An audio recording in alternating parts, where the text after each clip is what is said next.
Okay, so last class we were talking about how to write exact accumulation from exact rate of change, kind of in a one step. And this has been our goal all along since the second week of class, starting from rates of change, whether constant all the time or otherwise, we can estimate and say it's approximately constant over very small intervals as a rate. We want to know how we can get from knowing that rate, how we can get to accumulation. So what we're going to swap and do now as a kind of algebra simplification, we're going to think about this the other way around for a second. Because at this point in the process, trying to figure out how do I can write this expression that means exact accumulation, and I know what all the parts of it mean, what it means to do, but the computations involved aren't something that we've figured out how precisely to do, other than do 100 different intervals, and it's really, really tedious. So we're going to look at this from the other way around, where the algebra of it ends up being a little easier, although the why it makes sense is a little stranger at first, maybe. So we're going to do the algebra from this direction and then use that to help us. So we should be able to go back and forth between rate and accumulation using the same techniques, but kind of like if you are trying to learn how to do long division first, that's what we did. We worked out some of the process of it, but it's like, ooh, now let's learn our multiplication tables.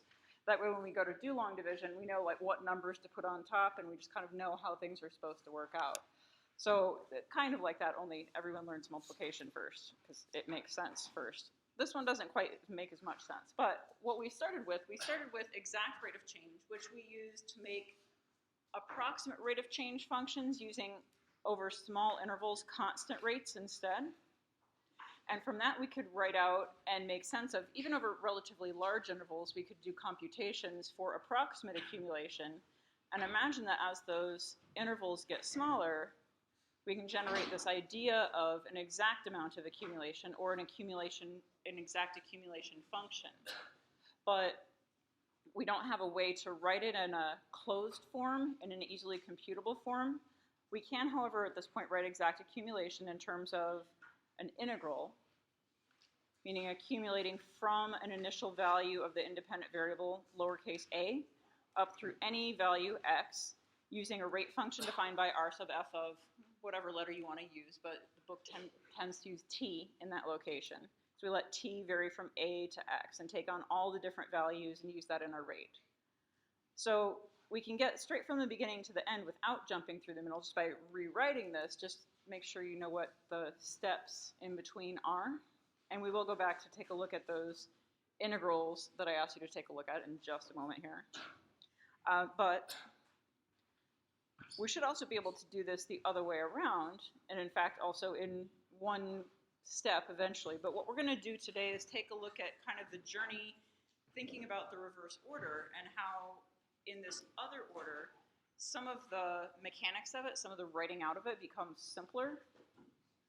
So thinking about if I wanted an exact accumulation function, if I had a picture of it, and I wanted to create a picture of, a graph of approximate accumulation, how could I do that? I could obviously change the notation, but then how would I write out an approximate rate of change function with a constant rate over each interval, and then get that to turn into an exact rate of change function? Now that's kind of the trickiness.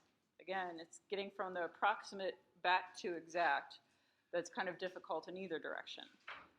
So we will be able to do this, and starting from any exact accumulation function, I'll give just an example or maybe two today. We'll talk about how we can work with this to kind of go through this process. We're going to go through it faster in this direction since we've already developed the notation and some of the terminology ideas of this, like breaking things up into intervals of size delta x. So where do we find exact accumulation functions? Well, some are maybe obvious, like, oh, the total amount of sand that's been poured onto this scale, or, like thinking about those starting points from some of our previous examples where we or the endpoints of those, where we started with the rate of change and we ended up knowing the net change, the total amount that was placed onto the scale during a certain time interval, or an expression for that. But also it could be things just as simple as like geometry formulas. Now this isn't a graph of area equals area of a square is x squared, but as x increases, the area of a square of side x would also increase, and it doesn't just increase the same amount that x does. So for instance, when x was 1, the area was 1. When x is 2, the area isn't 2, it's 4. And the area increases in square units at a faster and faster rate. Now, how do we express that rate? Not quite sure, but we could write it. We could say, suppose that I know that the rate of change function is given by r sub f, or r sub whatever you want. The rate of change of the area function is given by this formula here. Then I could write area as of a square of x squared, or I could write it as this expression here. It would be nice if I knew the actual formula and not just had a placeholder r sub f in that spot, but there's got to be some sort of description of the rate of change of that area. And if there is, and we put it in that location, then we've got a second way to express area, this time in an open form, which seems less useful. But if I knew what it was, I could look at the relationship between the closed form x squared and the open form, this integral, as t varies from 0 through x, integrating r sub f of t dt. So taking a mdx expression, a rate times a change in the independent variable, as we let that independent variable go from 0 through x. So volume, same thing. If you want to think about things that you did a long time ago that you maybe didn't think of as accumulation. But if I imagine a sphere that started at a single point and grew in 3 dimensions and measured its volume, the volume could be said to be accumulating. Or if you even want to imagine like covering something in paint over and over and over again, we're getting like layers and layers of paint until it turns into a huge ball instead of just a little tiny pinprick size. Then we have this volume that accumulates, and I know that the total volume is calculated by this geometry formula you learned at some point in time, 4/3 pi r cubed, but there should also be a rate of change for that. If I know accumulation, I should be able to define the rate at which this accumulation changes. And we did that with Usain Bolt by thinking, just not as a formula, but by thinking about, well, what's the steepness of this, indicating the change in distance from the starting line compared to the change in time, the amount of time that it elapsed, over small intervals, and computing speeds in, it was meters per second in that example. But by doing those computations, we could find examples of the rate. So we should be able to find a function rule for the rate as well. And so that's what we're going to work on. Any function that gives an exact amount of one quantity as a function of another could be seen as an accumulation of that first quantity. And so we could also think of that accumulating at a certain rate and therefore write it in this open form, which the utility of the open form is, well, for lots of things. Sometimes you can't come up with this expression on its own, the accumulation expression. But in this expression here, you can also see the rate and talk about the rate as it changes alongside knowing what the values of the actual accumulation are. So at this point in time, though, we just don't know how to start from something like this and get a rate of change function, and that's what we're doing today. And it actually just involves some basic algebra, not like algebra 1 sort of algebra, but algebra 2 sorts of algebra, more letters, some fractions. But thinking about area of a square again. Let's go back to this one. It's fewer things to worry about. If I wanted to think about this as area of a square, x squared, as the result of letting the side length increase from 0 to wherever, 0 to x, then I know that the area would increase from 0 to x squared along the way. And I'd just like to know, like, well, how would I describe this rate here? So I have an exact accumulation function. Thinking about reversing what we were just talking about earlier. This was the end step of our 4 steps, starting with exact rate. We made approximate rate, then approximate accumulation, and kind of thought about what this exact accumulation would look like, or wrote it how it would, a notation that would mean exact as opposed to approximate accumulation. But if I'm starting from the other end, if this is exact accumulation and I want to think about going backwards or reversing our previous process, what would an approximate accumulation function that uses constant rates over small intervals look like? Think about this for a second, a few seconds.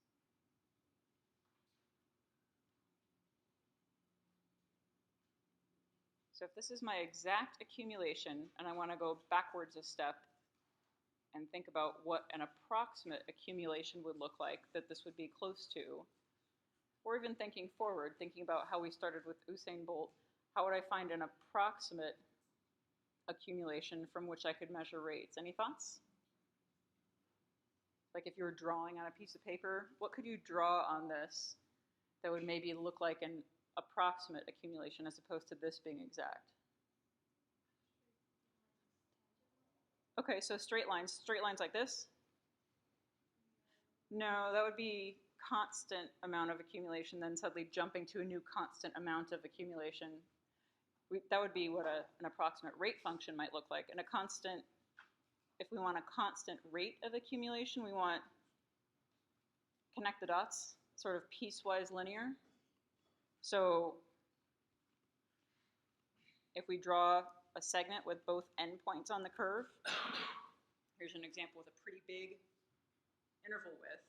This is an interval width of 1, going from 0, 0 to 1, 1 to 2, 4. So I've got a constant rate of change over this first interval and a constant rate of change over the second interval. And if I wanted to express the rate, just those two example rates, as a part of this, I could say, I know this is going to go, I'd say, all right, so for this first interval, the rate function, and this is approximate, so I'm just going to call it R without a subscript. I've got two intervals here. From 0 to 1, I've got a rate that is, well, it's the same for any x values between 0 and 1. And we'll do it just like before. Include the 0 and exclude the 1, because we'll use the 1 in the next interval. But to find the values of rates, or rate of change, I want to do a slope computation, right? So this blue line isn't exactly the same as the red, but it accomplishes the same amount of accumulation over that first interval. So the area increases from 0 to 1 in a different way, but it increases from 0 to 1. And this slope here, this rate of change, dy over dx would be 1 over 1, right? So my approximate rate function is 1 for a little bit, and what's the rate for the second interval we've got here? Goes from, 1, 1 to 2, 4. So that's 3 over 1. Change in y, dy over dx, 3 over 1. And that's just two instances of this. So now I've defined an approximate rate function for every x between 0 and 2, up to but not including 2. We'd use either a rate of 1, area changing at a rate of 1 square unit per unit in x, and then at 3 square units per unit in x. Which would mean if I wanted to find the area at, I'm just picking 1.3 here, if I'm thinking about x equals 1.3, if I wanted to find, according to that, the approximate amount of area, well, according to this, I would have grown from 0 to 1 at a rate of 1, and then grow onward at a rate of 3. And so this is going back towards what's the point on the blue line. But if I wanted to find that, my approximate area, so just capital A without an exact, at 1.3 would be all the area that accumulates over the first interval. So 1 full interval at rate 1, 1 times 1, plus my mdx, so mdx, and mdx for the second interval. It's not a full interval of length 1, just 0.3 units at a rate of 3. So I get this 1 plus 0.9, which obviously is not actually the area of a square with side length 1.3, but it's an approximation of it. Now, I didn't write out the general formula for capital A approximate accumulation. We could do that, but what our goal is right now is getting to rate. So as long as we can visualize the approximate accumulation function, we don't have to bother writing out all the details of y initial plus mdx stuff, because all we need is the m. We need less information to get rate than we do working the other direction. So that's kind of nice. So if I want to get this approximate rate function, I say, oh, it's 1, then it's 3. Now, as I said, that's a really rough estimate. Also, it's just two numbers. They don't connect at all. So if I said, okay, now make this a better estimate, well, then you'd have to have a whole bunch of other numbers in between. And it gets a little bit tedious, but we'll work on this. But to find these and make a better estimate, we need smaller intervals. We could come up with estimates for the rate, estimates for the exact rate by using approximate accumulation and the constant rate during small intervals. We can do that, but it's still just going to be a sequence of numbers, and writing out the approximate accumulation would be, well, there's a bunch of values, but really all I care about in order to work towards current goal of getting exact rate is, what is this pattern of numbers that I'm getting? In reality, we don't need to worry about writing out this whole approximate accumulation. We just need to figure out how to express the rates, not just for one interval, a second interval, a third interval, but an exact way that we could, a way that we could use our notation to mean any interval for any x in the domain of our accumulation function. So thinking about then, how do I, instead of talking about one specific function, so I'm using the same picture, but just instead of using one specific function and calculating some numbers to go with it, what I want to talk about is, well, how would I do this just in general? So let's just say that this exact accumulation is given by function f, and this approximate accumulation is given by capital A, this blue part here. So we want to associate a constant rate with every interval. And so I took the numbers off of this also. There's no 1s, 2s, 3s, etc. But for any x value, I want to talk about how it is that we're expressing that constant rate. So for instance, if x were here, which in this picture I can say, oh, that's the second interval. But if I just want to talk about how would I express the constant rate that's being used if x is someplace, I need to know, well, where are the ends of the interval that x is in, which that sounds kind of like something we have notation and functions defined for. And then what's the rate by doing a slope computation with those endpoints, or a rate computation, dy over dx. So if I think about trying to find this change in y over change in x, whether I call it deltas or d's or whatever I want, because it doesn't have to be extremely small. It could be any size just for visualizing this. But if this is my delta x interval that I've subdivided my accumulation function into, what would I call the coordinate point at the left end of it? What's the x value that's at the left end of the interval that x is currently in? Left of x. What about the y value that corresponds to that if it's on this red curve called f? F of left of x. So we've got one general interval endpoint considered. Now I need to know the other one. Now in the picture it's up higher. In general case it could be lower. It could even actually be to the left of it instead of to the right, like whatever I'm thinking of. But if I want to know how can I express this one, and I don't want to use right of x and create a second function, what would be the x value at a spot that's this far to the right of that x value? Left of x plus delta x, exactly. And so the y value that goes with that then, since it's also exactly on this f red exact accumulation curve, would be f of that. So I've got left of x with the y value that goes with it, and left of x plus delta x units to the right, and the y value that goes with that. So you can see that delta x doesn't have to be this big. You know, it could be any size, and this would still be true for any value of x. Left of x is a function that requires knowledge of two parameters, a, starting value of accumulation, and delta x. And this one I just started it at 0, but size of delta x and a in order to know how do you compute left of x. But once I have these two expressions here for, in general, some x value, I should be able to express the rate of change, the slope between those 2 points, as a formula that just takes up one line. Well, I mean, 2 lines because there's a fraction line in the middle, but it's just one part of a formula. It's not a piecewise formula. We just have y final minus y initial to get dy.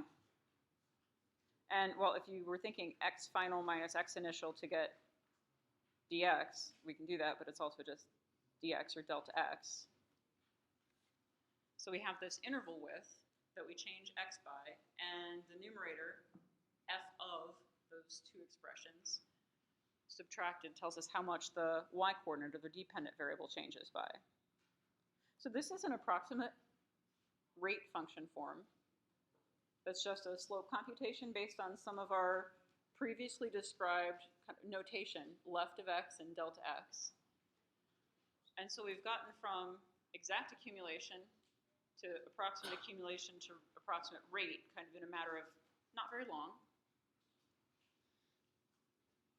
And this function here would change values every time I cross over from one interval to the next. So that does what our approximate rate functions, what we're used to having done, right? So once we've seen this process one direction, reversing it isn't extremely hard. We've seen the notation before. It's a little bit different thought process.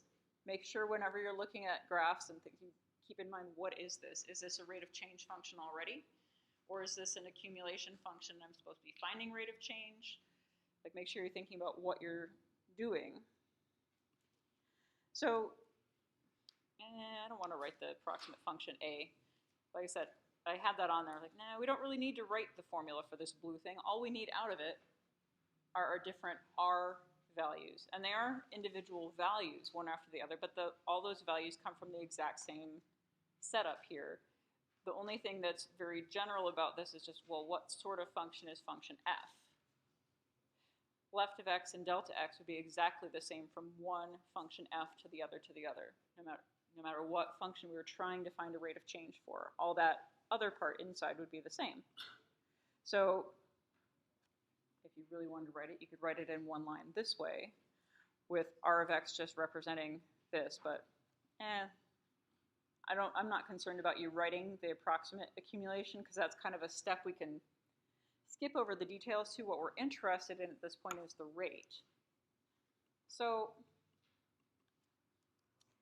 let me pass out something to you that I'm going to put up here while I'm passing this out so you can look at it, maybe.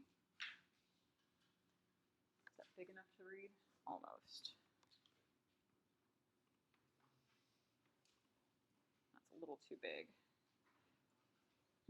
Well, I can't get this to be a nice size easily, so I'll leave it a little bit small, but you're going to have a copy right in front of you in just a moment. Let me just pass out some papers.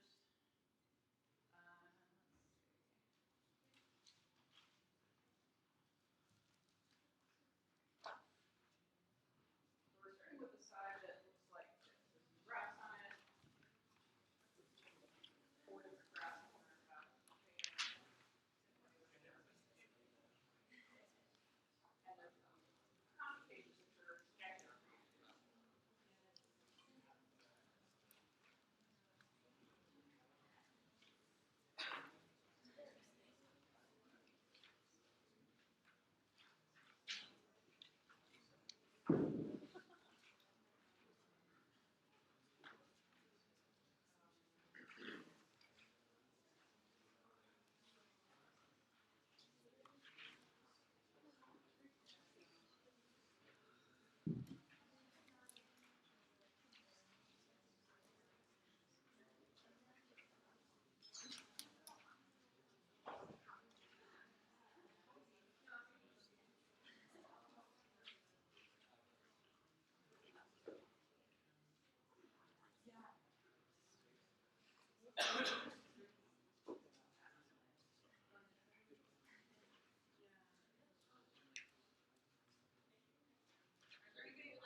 So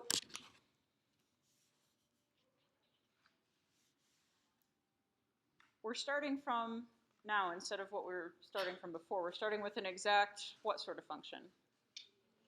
Yeah, exact accumulation. I'm just going to abbreviate a little bit. And from that, we're going to create, kind of at least, an approximate accumulation.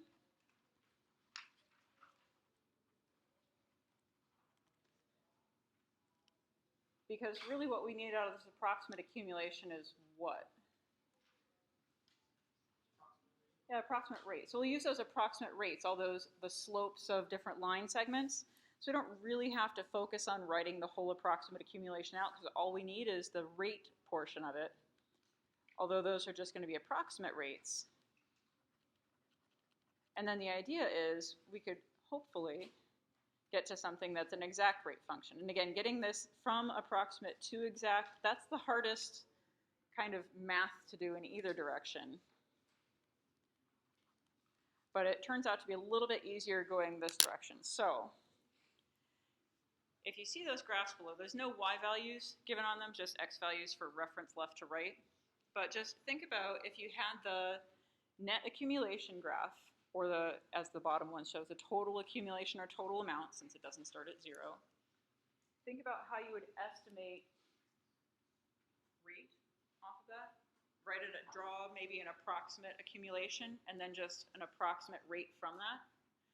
Not doing any computations, just a rough sketch, like should I have positive or negative numbers, and is this interval something that has a greater or lesser rate than the last interval?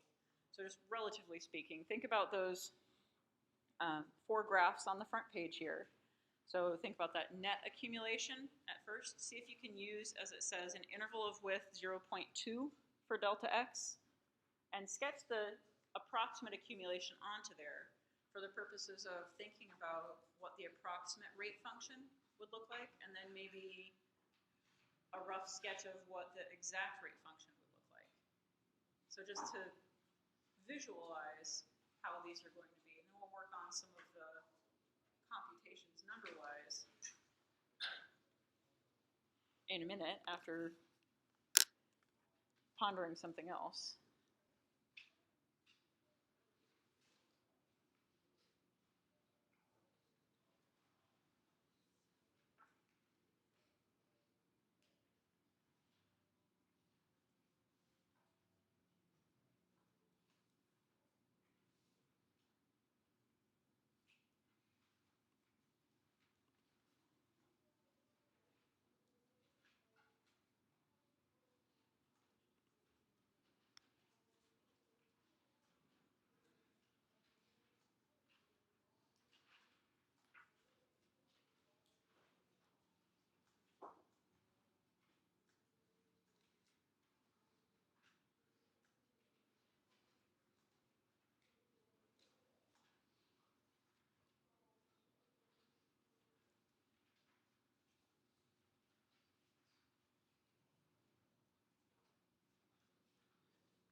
so although I hope you're better able to draw directly with a pencil and yours looks a little neater than this.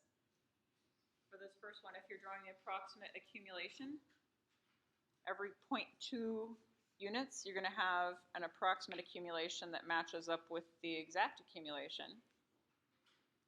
This is how we set this up. And then we measure the rates between these. So the largest rate would be in the first interval. But I have both positives and negatives. I have a large positive rate, then lower positive, slightly negative, slightly more negative. So the rate decreases the whole time. Or if I were sketching something over here, over the first 2 units, maybe I'd have a or 0.2 units, maybe I'd have a fairly large positive rate. And then the next 2 are both still positive, but smaller. Maybe something like this, and then hardly positive. And then from 0.6 to 0.8 and 0.8 to 1, which is the last interval I've got usefulness for, I'm going to have negative rates, slightly negative, maybe down here, and then more negative up to 1. But since I don't have dependent values on my function past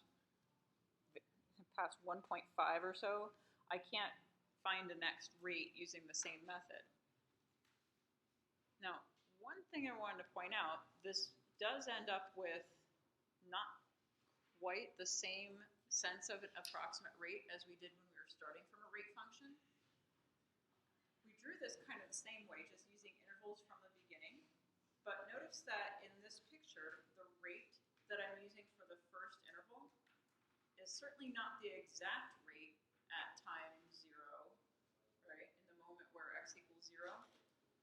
The rate of change isn't exactly equal to this rate indicated by this blue line segment because the steepness of those two aren't the same. I would have had to have drawn some sort of tangent line at 0 somehow, which would have been steeper. Because I can see that the purple curve here on mine, the curve that's printed on your paper, is steeper than the straight line segment. So my rates don't match up at the beginning of the interval, but there's some point during that interval where they match. It's called the mean value theorem, actually. Because at 0, the purple or the curve is steeper, and by 0.2 as an x value, the blue line is steeper. So someplace in between they cross over, they have the same value. But it's not quite the same setup where the rates match exactly at the beginnings and the ends of the intervals. In this case, it's the accumulation amounts that match exactly at the beginnings and the ends of the interval because of, well, that's what we were starting from. That's what we know exact values for.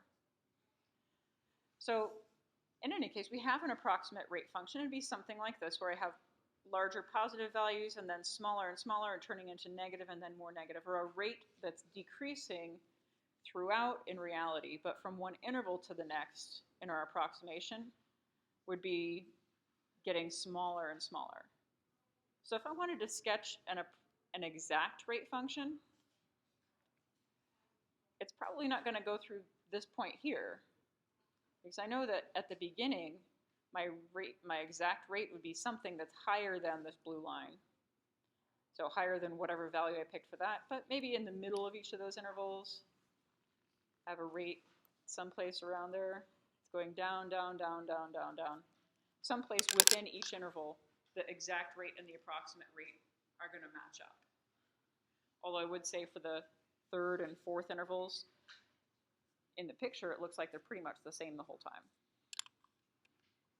But in any case, something like that could maybe be an approximate or a rough sketch of the exact rate function. So this would maybe be then R sub f if the graph that was given was f or a sub f as the exact function. And we can do the same on the next one too. It's a different pattern of values to follow. In this case, throughout this, although there's positive amounts of something, I've got negative rates throughout. This is a decreasing function on the whole domain that we have.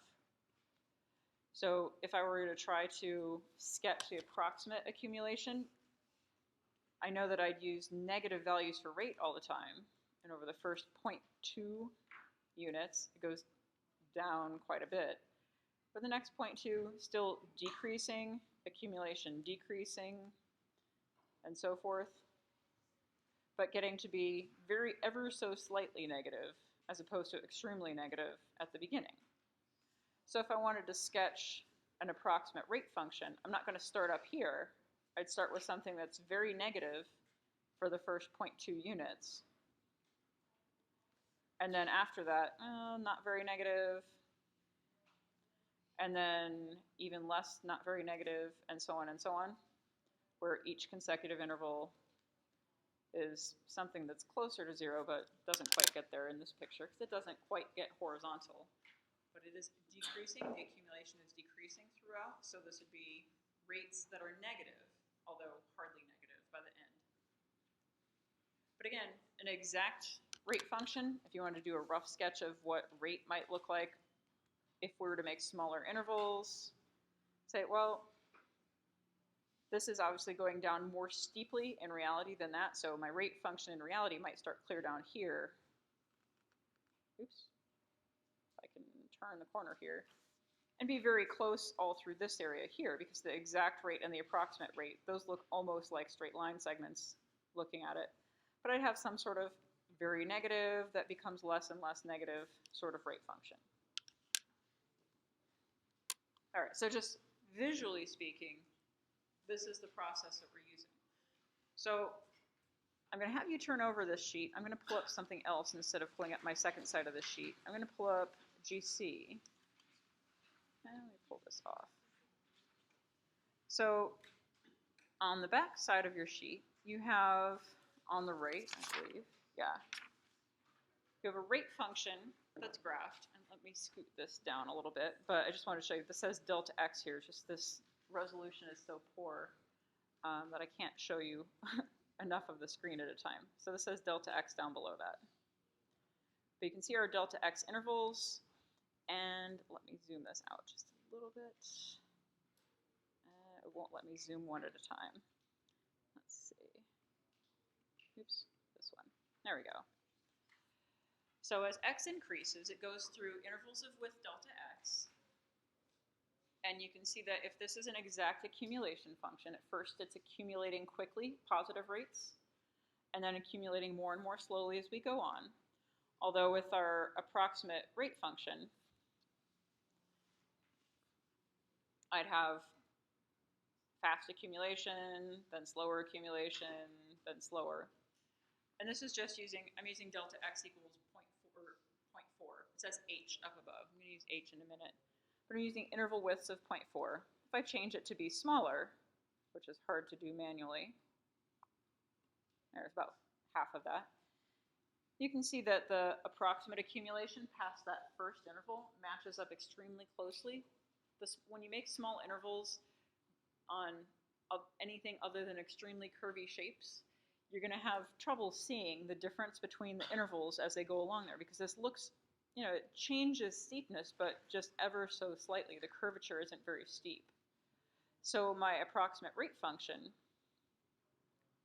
at the beginning then was so steep it's off the top here, but then getting flat, staying relatively low positive numbers throughout after that first interval. Let's see if I can zoom this out a little bit. Oop. There we go. I can't do it, nudge it any. But let me make these intervals smaller. If I make these smaller, this is at 0.07 units, you can see that, okay, this approximate rate function is starting to look like something, and it seems reasonable. Okay, high positive numbers getting lower and lower. But nonetheless, it's still just a sequence of individual numerical values that are not connected one to the other. So we have a slight problem, because although it's easy to make approximations this way and maybe even to visualize them, it's hard to make a function that's suddenly continuous, like we expect a rate function to be, out of something that's just a bunch of separate points like that. I can imagine what that rate function would look like with all this little, it has to go through all these different values, but how do I make a rate function that's suddenly just a nice continuous function instead of a bunch of separate values? So our challenge is going to be dealing with that problem of algebra stuff. So what we're going to do instead, we're going to take a slight variation on the approach we were just talking about. What I'm going to do, instead of, let me make this a little bit larger again, it's easier to see. Let's put it to 0.4. What I'm going to do instead is, suppose that, actually, let me make it a little smaller. Suppose that instead of having fixed interval locations that start from 0 to 0.3, 0.3 to 0.6, 0.6 to 0.9, or whatever, let's say that I just compute the rate by using intervals, but that the rate starts wherever my x is. Wherever x is, let's make that the beginning of an interval. Where's the next interval? Well, as soon as I move x, that's the beginning of the interval. So that x is always left of x, essentially. Meaning, instead of having this idea of sticking with one rate for a while, and so that any x in the first interval has the exact same constant rate that I'm using, my rate changes whenever x changes, but I still have 2 points that are a reasonable distance apart that I can compute slope with. So it's a slight variation from how we did this going the other direction, but where's this? There we go. If I imagine just having some second point that, in this picture, it's 0.348 units ahead. I can make it 0.4. If I make this second point always just ahead of x by 0.4 units, whatever that is, and I'm just using a different notation so it doesn't get confused with the other. I'll call it h, which is also easier to type. But imagine wherever x is, I just pick a point that's a little bit ahead of it and use that to calculate the slope. That means every time I nudge x by even a little bit, I'm using a different computation, which seems like it would be bad. But since we can write this expression regardless, it actually makes it easier because I don't have to deal with how do I define left of x and needing to know a and all that, because I don't need to know where I shouldn't need to know where the accumulation starts if all I want is the rate. I need less information. I don't need to know values of accumulation. I just need to know net changes. So I don't need to know where a is, which is part of knowing left of x. I'll just take my current x, whatever that is, and an interval width of some size, and I can make it as large or as small as I want depending on my needs to calculate a slope. So if I do this then, so this blue line on the right, this secant line is what that's called, connecting 2 points, that's the slope of what that line is. That blue line is what's being graphed on the left. And it changes smoothly, as you can see, as x goes across this. And I can see that on the right-hand side, that accumulation graph, I have high positive rates where it blends into lower positive rates. It doesn't jump from rate to rate. So it's nice that this function describes that not jumping suddenly at interval boundaries, but every time x increases a little bit, I'm going to change the computation I'm doing to just indicate using a point at x and a point that's h units ahead of x and finding the slope between those two, which is just as easy to write as using left of x and another point that's delta x units ahead of that. Only it's easier to compute because we don't have to deal with where's a and what's left of x and that sort of thing. I don't have to figure out where all these different intervals are. It's always wherever x is and h units ahead of that. So the other nice thing about this is I have a continuous function, then I have something where all the parts are connected, and as h gets smaller, my graph doesn't change from long line segments to shorter line segments. It's still connected. I'm going to pause this where it goes all the way across here.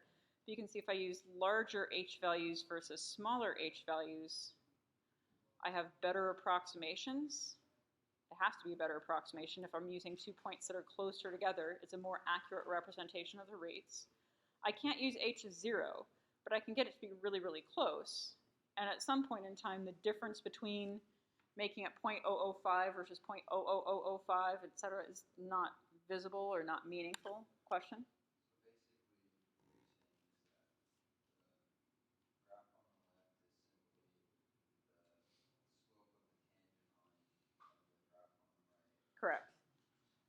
Yep. So this over here, well, it's not a tangent line quite. It's a secant line, but it's between two, in some cases, extremely close together points. If I were to zoom in here, you could still see they aren't quite the same point. So you have to have 2 points to be able to compute a slope. It has to be a little bit different. But I can assume that that distance is close to 0 or essentially 0. And let's see if I can scoot this. And what I'm doing with this graph on the left, instead of having left of x and left of x plus delta x, much simpler, just x is the beginning of the interval, and x plus h, the equivalent of x plus delta x, is the end of the interval for every x. So it's the same, we're going to use this formula, and this one's nice because this defines something that changes all the time when x does, even though it could be approximate. If h is large, or essentially exact when h is small. I'm doing the same computation, and it's just a matter of, did I need approximate? Do I want exact? Usually we want exact if you can get it.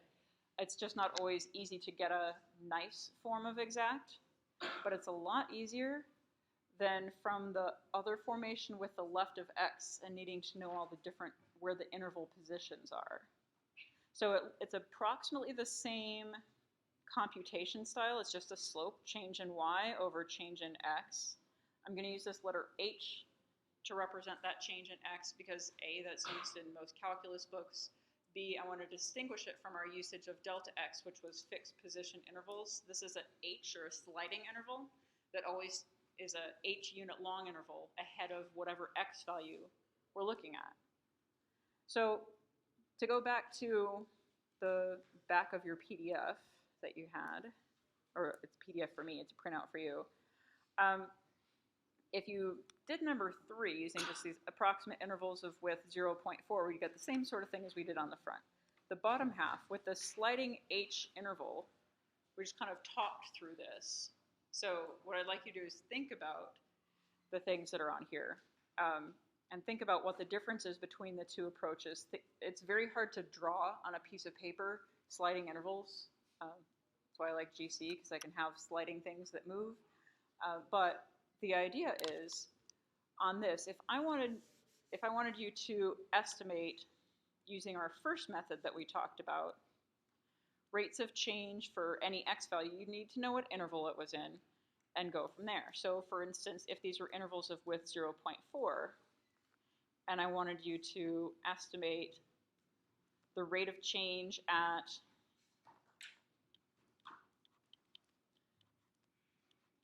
the rate of change at 0.3. Well, 0.3 and 0.2 and 0.15 and everything else that's between 0 and 0.4 would have the exact same approximate rate using this first method. I'll call it R sub 1. Using the first method, because I just use the slope between 0, 0 and 0.4 comma whatever that is, and I'd find the slope. So let's see, what is that, 0.4 and 6? So let's say it's about 6 over 0.4. Let's see, 6 over 4 is 1.5, so about 15. So if this is about 15, so is using this method 1, the fixed interval locations of 0.2, 0.37, and anything else between 0 and 0.4 has the exact same rate estimate for it, because this is using a constant rate for an interval of width 0.4. On the other hand, if I were using the second rate estimation method, which is not fixed intervals, then whatever x value I pick, if I wanted to do rate using method 2 at 0.3, I'd say, oh, well, at 0.3, I'm going to go h units ahead, so I'll use 0.4 again, so 0.3 to 0.7, which is about there, and I'd calculate the steepness of the slope of that line. So the difference between these two methods is, one, the points you use are just always at the beginning and ends of intervals that are in preset locations, and you're always going to have slopes computed between those. You could write them all out in advance for a graph that's of finite size like this. If it just goes from 0 to 1.5, and you're doing intervals of with 4, you'd have a few intervals, so there's only a few different rate values you could be using. On the same domain, using the second method, every single x value has a different computation that you'd be doing, because you need to find that x value's corresponding y value and the y value that corresponds to an x value that's h units ahead. And every single x value h units ahead is in a different location, so there'd be infinitely many computations, which makes it seem like this is a much worse expression to do, but it's actually easier, and it simplifies with algebra more easily also. Let me show you what I mean by that, because it sounds like a mystery. Let's see. Done with that. Let me get a different one of these. Oops. Different one of these. So, there we go. So r sub f of x is an exact rate of change function. So I'm going to put in that subscript only when I'm talking about exact, just like before.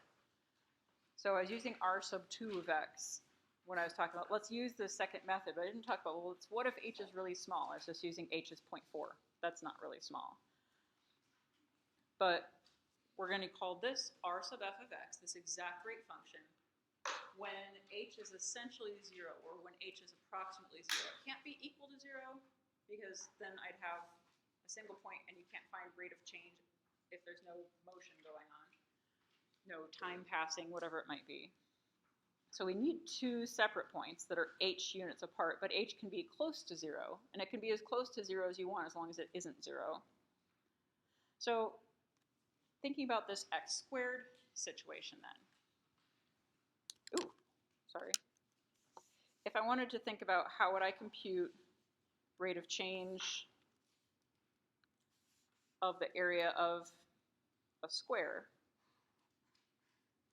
we're supposed to be doing r sub f of x is f of x plus h, y2 or y final, minus y initial, f of x for any x value, all divided by the length of the interval, h, where we're going to let h be essentially 0. And sometimes you'll see this approximately equal to, there's other places where you'll see an equal sign with a dot over it, essentially 0. Those all mean the same thing, approximately 0. Not equal to, but approximately. So here's f of x squared, for this square situation, square area. So in this numerator, the second part's easy. F of x is x squared. F of x plus h is, well, in unsimplified form, it's x plus h squared, right? This expression here, if I do some algebra, and this is the part that I said, it's really just kind of algebra 2 stuff. If you multiply this out, this is a simplifiable rational expression, and in reality, it doesn't have a denominator in simplified form, which is nice, because then I can imagine just terms that have h in them, what happens as h gets exceptionally close to 0. So just looking at this term though, x plus h squared, remember means don't do x squared plus h squared. It's x squared plus FOIL. X squared plus 2xh plus h squared. And if you can see this, then there's like terms. Like I said, this is just algebra 2 sort of fun with rational expressions, which was probably not very fun at the time because you had no other purpose for it, just then do this. But great, why am I doing this? Because it'll be good for you. In any case, this remaining terms here have 2xh plus h squared over h. Everything has h's in it, which seems like a mess, but that means that h can be simplified out of this. The numerator could be written as h times 2x plus h. And thus we can reduce the denominator and just have the simple expression 2x plus h. And if I ask you, well, what happens to this expression as h gets incredibly close to 0? It becomes 2x, right? Yeah, whatever h is, if it's closer and closer to 0, and I want to think about this whole expression where h is just a stray term that's added on, it has less and less contribution. So if I were to look at a graph of approximate versus like better approximations versus better approximations graphs, as I were to shrink h here, it started out looking like, maybe like 2x plus 0.4, and then 2x plus 0.1, and 2x plus less and less until it gets to looking just like the line y equals 2x, only it's not y equals, it's our rate of change function. So I can say that for this square, the rate of change of the area in terms of x is given by 2x. So this is for any x, just in terms of simplifying this, and knowing that, well, I don't have to continue to write this h in there because I know what happens to an expression of this sort. As h gets incredibly close to 0, our term here, the rest of our rule is the only part that remains. So the rate function gets closer and closer to, or is approximately 2x. And so we say that this is our exact rate function. It's not because h is 0, but this is what happens as h gets smaller. Our rate function gets closer to this, or this is what it's tending toward. As h approaches 0, 2x plus h approaches that, 2x. Because h getting closer to 0, although it can't equal 0, would mean that we have a value that's approximately the same as 2x for every x. So this is the rate of change, which means then that our area function for a square, which we know we can write as x squared, the easy way, we could also take and do some fancy math with and say, oh, well, it's also the integral from 0 to x of 2t dt. As I let t vary from 0 to x and take on all the different values, this is the rate function that corresponds to this accumulation. So this looks a little fancier, but all it's saying is that this rate 2t would generate an accumulation of x squared if I let t vary from 0 to x. Which means that we know two things. I know that the rate, if f of x is x squared, then I know that the rate of change of function f is 2x. Or I know that if I integrate something of this form to 2 times something, I can change the letters here, use this as a rate, this is x squared. So I know this both directions. I can go from rate to accumulation or accumulation to rate. But the algebra that we had to do was this. It's not the simplest, it's like I said, it's not algebra 1 algebra, but it's something that you learned previously, and that allows us to create this continuous function that describes the rate of change of, well, something of this form. So what we're going to do over the next 3 weeks or so is talk about how to do this quickly. There are nice patterns that exist for all different sorts of functions, and literally all sorts of functions. So we're going to talk about polynomials of any degree, any number of terms. We're going to talk about rational functions, radical functions. Those are all power terms, added and subtracted, all of those. Logarithms, exponentials, trig functions, inverse trig functions, any combination or composition of those that we can imagine. We'll talk about how to deal with those over the next 2 weeks. If you saw in your syllabus, there's a mastery test coming up. It's Tuesday, the 29th of October. It's not in class. It's outside of class, but I have yet to be assigned a room and time. But the time we requested was approximately 4 to 7 p.m. That's coming up in slightly more than it's like 3.5 weeks from now. Over the next 2 weeks, though, we're just going to be focused on this. You're going to have that test, which is not like our previous test. It's not a conceptual this and that. It's just, do you know how to do all these derivatives quickly? Derivatives is finding this rate of change function. And the reason it's kind of like being tested on your multiplication tables. If you know this and you can do this quickly in your head, then it makes everything else that we need to do a lot easier. So there is this portion of the class that's kind of learn some rules and be able to use them quickly. But then we're going to go back to using them for things. So we just need to get past the multiplication table aspect of the class before we jump back to that. So, got a little bit of time left, good, because I was looking for those integrals. So I wanted to talk about these quickly before we leave. module 2. Let's see. Here we go. Let's see if I can make these bigger. All right. So we talked about the top two and then the one to the right below here. So we talked about these three in class on Tuesday. This is an accumulation function. This could model an accumulation function where we let t vary from 4 to x. If I wanted to call it something, maybe this is an accumulation. One thing notation-wise that you'll see in some textbooks, you'll have a variety of math and science textbooks over your life as a student and afterward. But lots of times you'll use uppercase letters to represent the accumulation and then the same lowercase letter for the rate if they're not using just standard like velocity and speed, like symbols that represent something particular to the problem. So maybe I'll say that this is the rate of change. Oops. If this is the rate of change of a function, capital G. So if I say that G then has an independent variable of x, then its accumulation could be modeled by this, where G, lowercase g, is its rate of change. So I could say G of x is accumulation that happens starting at 4, whatever I want this to represent, but this is from 4 to x with a function little g, otherwise known as r sub g. You can make up your own notation if you wanted to change it from what was written. But I could say that this represents some amount of accumulation. It happens to start at 4 and go through an independent variable value of x.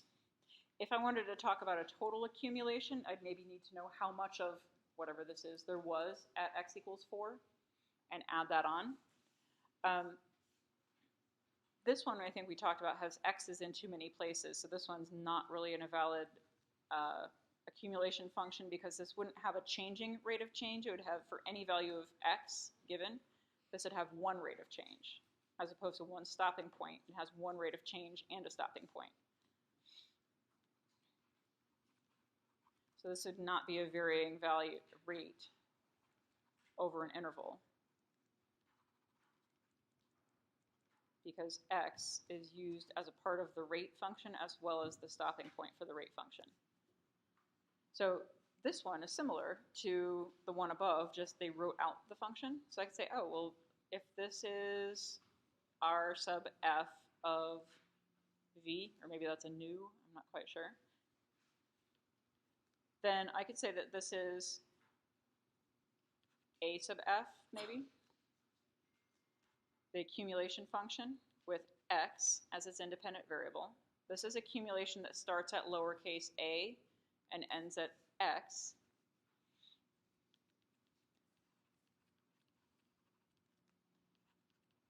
So this is net accumulation from a, lowercase a, to x.